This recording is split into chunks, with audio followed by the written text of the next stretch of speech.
दोस्तों, मेरा नाम है देव और मैं आपको 10वीं क्लास के मैथ्स पढ़ाऊंगा। आज अपन मैथ्स के बारे में सामान्य अध्ययन करेंगे।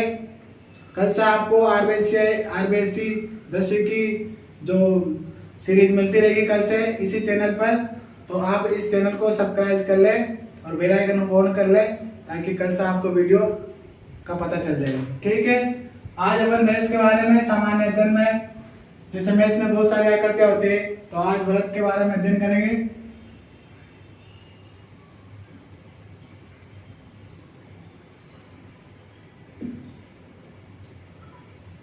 ठीक है ना, वृत्त के बारे में अध्ययन करें। तो पहले तो अपन वृत्त की परिभाषा देख लेते हैं कि वृत्त कहते किसे है।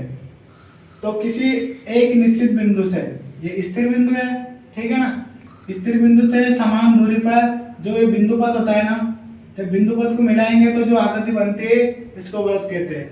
जैसे कि रोटी होगी, थाली अपने घर पे देखा होगा, तो वो जो आकार की होती है वो वृत्ताकार होती है। ठीक है ना, और जो स्थिर बिंदु यानी कि इसको केंद्र बोलते हैं।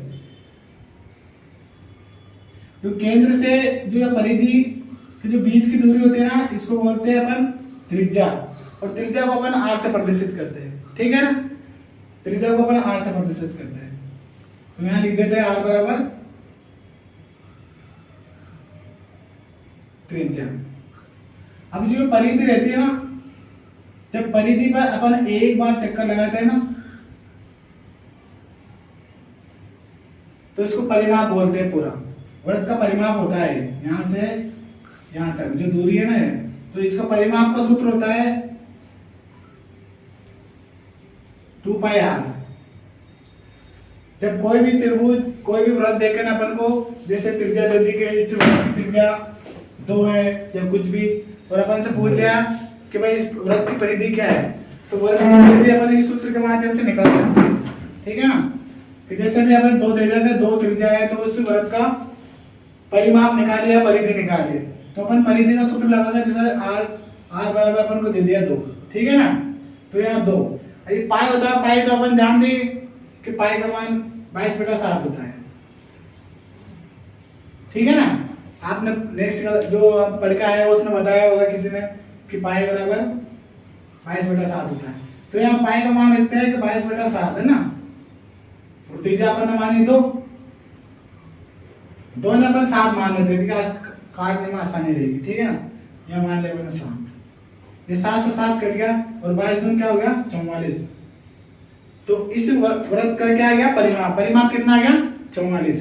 तो ऐसे ही जैसे इसका क्षेत्रफल भी निकाल सकते हैं अपन। ठीक है ना, कि वृत्त है, वृत्त का क्षेत्रफल का सूत्र होता है πr²। यहाँ r फिर वही है, जिसकी त्रिज्या है वो r है, और पाई का मान 22/7 है।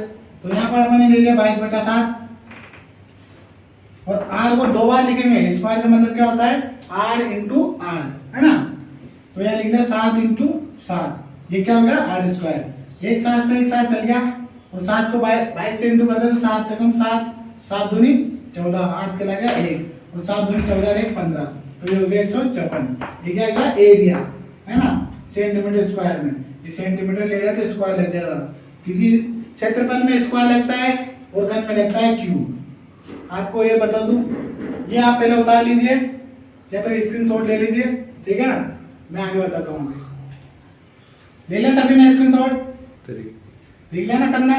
अब ये देखो, कहीं जैसे कोई रेखा होती है, एक सिंपल रेखा, किसी का जैसे कोई भी सेंटीमीटर में या मीटर में दे दिया, तो कोई भी नॉर्मल संख्या रहती है वो मीटर में रहती है, और अगर उसका क्षेत्रफल निकालते हैं ना अपन, तो वो स्क्वायर में चल जाती है। जैसे स्क्वायर का मतलब ये होता है कि आधार इंटू ऊंचाई। किसी भी क्षेत्रफल का किसी भी त्रिभुज या किसी भी आकृति ले लेते हैं अपन, जब उसका क्षेत्रफल निकालेंगे ना, तो उसका लंबाई भी चौड़ाई लेना पड़ेगा।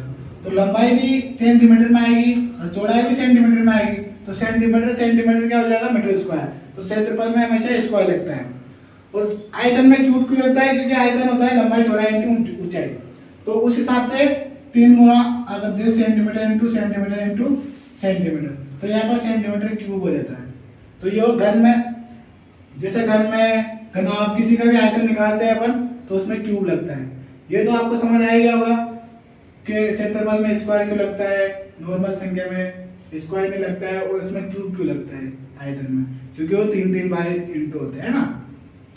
अब अपन वृत्त के बारे में पढ़ रहे थे, ये वृत्त का क्षेत्रफल पाई आर स्क्वायर होता है, देख लिया अपन ने। अब ये बताओ कि ये वृत्त है ना, ये वृत्त की परिधि है, देखा अपन ने, जो वृत्त की परिधि पर 2 बिंदु स्थित है, मान लो एक बिंदु यहाँ है, एक बिंदु यहाँ है। जब इन दोनों को मिलाएंगे अपन तो जो रेखा बनी, इसको क्या कहते हैं, इसको बोलते हैं अपन जीवा, ठीक है, जीवा बोलते हैं। चाहे वो ये जरूरी नहीं हो कि भाई यही हो, वो यहाँ भी हो सकती है, ये वो यहाँ भी हो सकती है, वो यहाँ भी हो सकती है, वो कहाँ भी हो सकती है, लेकिन परिधि पर होना चाहिए। 2 बिंदुओं को मिलाएंगे ना तो उसको बोलते हैं जीवा। ये सारी जीवा है ना, तो जीवा होती है वृत्त में, क्योंकि कहाँ से जा सकते हैं, यहाँ से, यहाँ से, यहाँ से, कहाँ से भी। तो वृत्त की कितनी जीवा होती है, अनंत होती है, कि कोई पता नहीं कितनी बन सकती है, बहुत सारी बन जाती है। लेकिन इसमें एक और अलग एक जीवा रहती है जिसकी विशेषता अलग होती है। ये देखना कि सबसे, ये तो यहाँ से जा रही नॉर्मल, लेकिन सबसे बड़ी जीवा होती है जो केंद्र से जाती है, कि यहाँ से, ये सबसे बड़ी जीवा है, ठीक है। अब सबसे बड़ी जीवा वो केंद्र से जाती है, तो इसको अलग नाम दिया है, इसको नाम दिया है व्यास। व्यास क्या होता है, वो जीवा जो केंद्र से होकर जाती है और वृत्त को 2 भागों में बांटती है, ठीक है ना। यहाँ से जा रही, केंद्र से होकर जा रही, वो वृत्त को 2 भागों में बांट ली, एक तो बांट दे ये और एक बांट दे ऊपर वाला, ठीक है, बरोबर भागों में बांट ली। अब ये कंफर्म नहीं है कि भाई ये एक ही हो सकती है, बहुत सारी हो सकती है। जैसे यहाँ से जा रही है, ये केंद्र से जा रही है, ये यहाँ से जा रही है, ये केंद्र से जा रही है, ये यहाँ से जा रही है, ये भी केंद्र से जा रही है, ठीक है ना। तो ये भी अनंत हो सकती है। अब आपको कंफ्यूज नहीं होना है, क्योंकि जो ये जीवा होती है, जीवा सिर्फ 2 बिंदुओं को मिलाती है, और व्यास जो केंद्र से हो जाता है। अगर किसी को कंफ्यूजन हो रहा है कि यार व्यास और जीवा में क्या अंतर है, तो ये अंतर है कि जो केंद्र से हो जाएगी वो कहलाएगी व्यास, और जो अन्य बिंदुओं से जाएगी, जैसे यहाँ से जा रही है, यहाँ से जा रही है, ये होगी व्यास, जीवा। ये भी जीवा ही है, ऐसी बात नहीं, लेकिन इसको अलग नाम दिया गया है व्यास। अब अपन ने देखा कि व्यास होता है ये। थोड़ी देर पहले अपन ने देखा कि जो सेंटर से यहाँ तक की दूरी होती है वो त्रिज्या होती है ना। तो यहाँ से सेंटर से फिर यहाँ से दूरी भी त्रिज्या होगी, ये भी त्रिज्या होगी आर। और अभी बोला कि जो यहाँ से यहाँ तक जाएगी वो व्यास कहलाएगा। तो व्यास क्या होगा, आर प्लस आर 2r। तो व्यास बराबर क्या हो जाएगा, 2r। यानी कि अपन कह सकते हैं कि त्रिज्या का दोगुना होता है वो व्यास होता है, ठीक है ना। तो भाई यहाँ से त्रिज्या, ये भी त्रिज्या, और त्रिज्या का डबल करेंगे तो क्या हो जाएगा, व्यास। या ये भी कह सकते हैं कि जो त्रिज्या होती है वो व्यास का आधा होती है। बात तो एक ही है। जैसे एग्जांपल देख लो,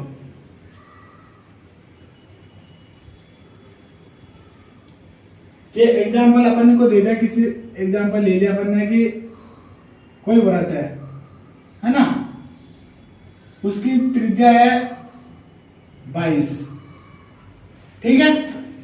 त्रिज्या कितनी है, 10 ले लेते हैं, चलो छोटी संख्या, उसकी त्रिज्या है 10।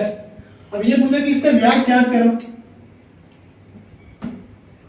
है ना। अपन से पूछ लिया कि त्रिज्या 10 है तो उसका व्यास ज्ञात करो। तो व्यास क्या होगा, अभी बताया आपने कि जो व्यास है वो त्रिज्या का आधा होता है ना। तो त्रिज्या यहाँ पर 10, तो व्यास क्या हो जाएगा, 2 इंटू आर, और आर का मान अपन को दे रखा 10, तो यहाँ रखते हैं 10, तो व्यास कितना हो जाएगा, 20, ठीक है ना। या फिर ऐसे, अब अपन को व्यास पूछा है और त्रिज्या दी, अगर वो व्यास दे देते और त्रिज्या पूछते तो क्या करते। जैसे एक और एग्जांपल देखते हैं, इसमें दे दें कि व्यास बराबर हो गया 40 सेंटीमीटर, है ना। तो त्रिज्या याद करो, तो इसमें क्या करेंगे, जो त्रिज्या है व्यास का आधा होता, तो व्यास कितना है 40, 40 का आधा करेंगे तो कितना आ जाएगा 20 सेंटीमीटर। तो त्रिज्या कितनी आएगी, 20 सेंटीमीटर। किसी को सबको समझ आ गया कि त्रिज्या आधी क्यों हुई, क्योंकि व्यास का आधा होता है त्रिज्या, ठीक है ना।